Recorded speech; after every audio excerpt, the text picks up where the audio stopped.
The first snow of winter had barely touched the city streets when James Whitmore, a well-known CEO and single father, rushed out of his office with his 7-year-old daughter, Lily, skipping beside him.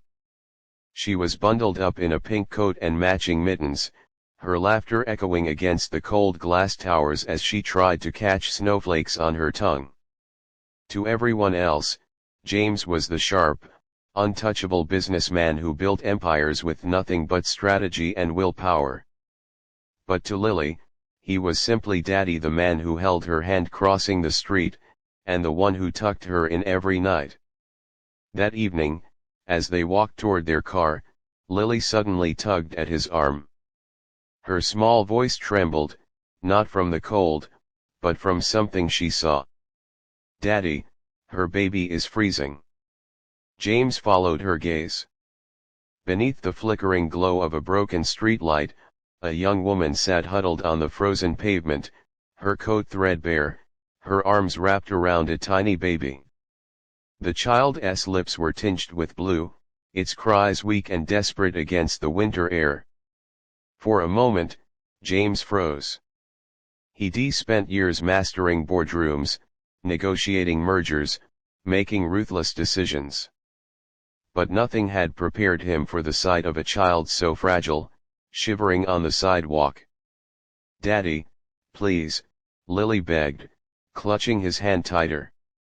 "We can't just leave them." And just like that, the hardened CEO's resolve melted. Without hesitation, James slipped off his expensive cashmere coat and draped it around the young mother and her child. The woman's eyes widened, tears brimming as she whispered, "Thank you, thank you." James didn't ask who she was or why she was there. He just knew they couldn't stay out in the cold another second. "Come with us," he said firmly. "Now." Inside the car, Lily cradled the baby in her lap, humming softly as if her warmth alone could save him. The young mother sat silently, overwhelmed, clutching James's coat around her shoulders as though it were a shield.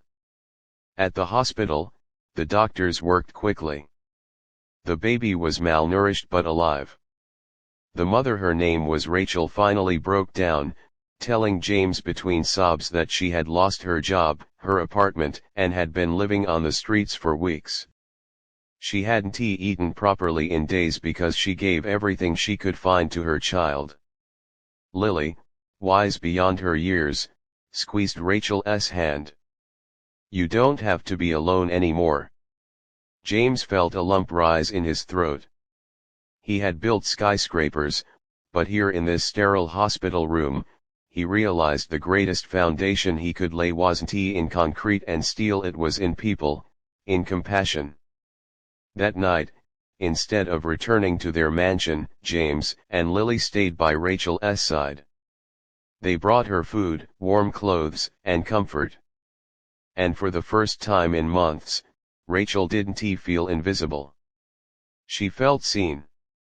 She felt human again.